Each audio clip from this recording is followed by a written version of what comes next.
keep a fresh, clean towel with the edge when I paint. But another thing on your green stuff, like say, is stuff stretch, especially when you're stretching it like that. What you want to do is, like, if you mix up, say, you mix up some, and you just want to work a small area. Let me pull up a miniature here real quick. Just a second. Say, you're going to be doing this Terminator here. Like for me, I use a lot of pelts, and say, here's me a little ball of green stuff, and see, that'd be way too big for putting a kilt type on him. So you just take and tear you off a little hunk to do your work with. And if you notice here on the side, I keep my palette. One of the little palette things has got water in it. If you store that green stuff down in that water, air doesn't get to it and it won't harden. Makes the life last a lot longer on your green stuff. And so you keep that there. Like I say, keep your little wet area, keep your fingers good and wet, and on their tools to make it. I use different picks. This one here has got a little ball at the end, and it helps keep it from sticking as much. To get real finer hair, I use a sharper point. Like I say, this one here's got two different sized balls. It's got a larger one there and a finer one at this end. This one here will make a little finer hairs, like if you're working, like say you have a bald miniature and you want to sculpt hair onto it. Well, sort of like this guy here. This guy here was bald, so I sculpted the hair and the beard to him. I don't know if you can see that or not. It's not real well. But yes, the hair and stuff was sculpted with the finer pick, like this. What you could use would be like a toothpick. Will also work. So you got to keep it good and wet because the wood tends to want to pull at the miniature or the green stuff. Also, I don't know if you've ever seen these before. It's just a little floss pick, travel pick thing. I use this here, this tip on this, being it's plastic, it's good and smooth, no wood grain or nothing to help hold onto the green stuff. And this is what I originally started making my sculpts with, was this little piece of plastic.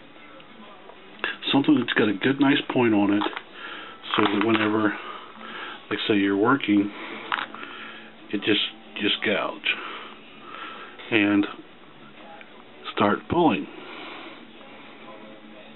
and it gives you your little hair. Like I say, when you're working with heads, pretty much the same way. Let me get this dreadnought right here, and I'll show you another little thing you want to watch.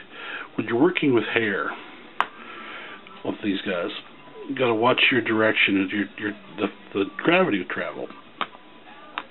Like here, across the top, it's sort of flat but angled down, so the hair goes in this direction. Same with here, pulls down, but up here in the flat areas, it wouldn't pull down. So you just change your direction. Like here at the shoulder, you might get a little, you mix it up, you go back and forth, some down, some up, and then you start dragging this hair back, dragging back. So that's how you get that, basically a good hair effect. Another little thing is, let's say, like on this guy here, I basically just started covering with any leftover little pieces of green stuff I had. So what you do, you just match in with the hair that's around it. Say I did this side first, so I started like underneath the badge, drug down, put the badge on. Had a little bit left over, so I started up here, dragging down and dragging back, and just match it in. Try to keep the same one of the things, like I say, that overlap two pieces. Say this side was dry, take the wet and overlap onto it a little bit and stretch down through it, and it'll leave no seams. See, like all these pieces went on at a different time. So you just, like I say, stretch into the existing and try to match up the hair width so that it all comes out to an even effect. Let's see what right here. But say, like, back to this guy again. Whenever you're putting it in, like say I'd be putting like a little loincloth on him. In the coal shed, has started posting some pretty good greenstuff videos. You might want to check him out. I'll put a link on for those couple of things that he did.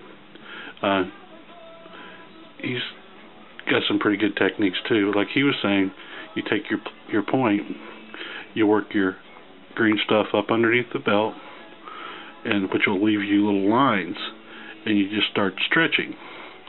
You stretch it down to where you want it. Say, it's like something's in an action pose, sort of like, well, like this guy, where one leg's down. You just stretch over towards this leg, which will just sort of show the movement. This leg would be more open, and you just stretch it down across. And like this guy again, he's just standing rigid, so his was just stretched straight down to a point. But like I say, I'm sorry about the quality of this one. For some reason, I just can't get this macro working today. Definitely go and check out In the Coal Shed. He's got a video up now of making robes, which I know Clarky was wanting to see. And if he sees this before he sees in coals, go check him out. He's got a pretty decent little outlook on it. I'll go ahead and do one just to have, so we got another one up. But go check him out too. He's got a pretty good technique on how to fill in with milliput and get you a good solid base for your working off of.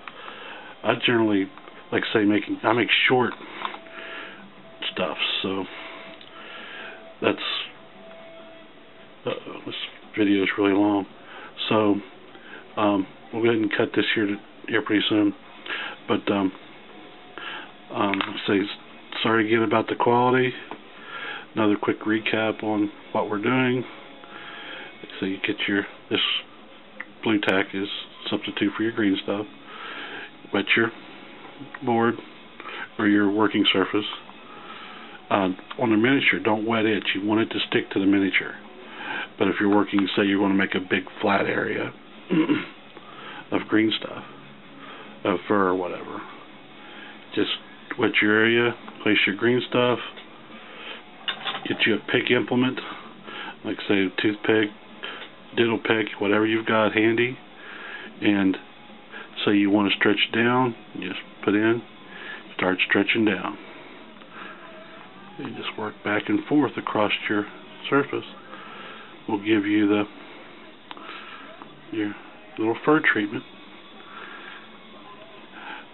Okay, that's a quick one on fur.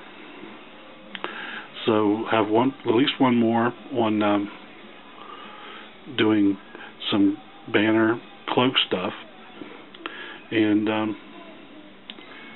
that should do it. Let's say this video is fairly long, so I'm going to cut it out, and we'll see you guys next time. Like I say, go check out In the Coal Shed. I'll put a link at the bottom.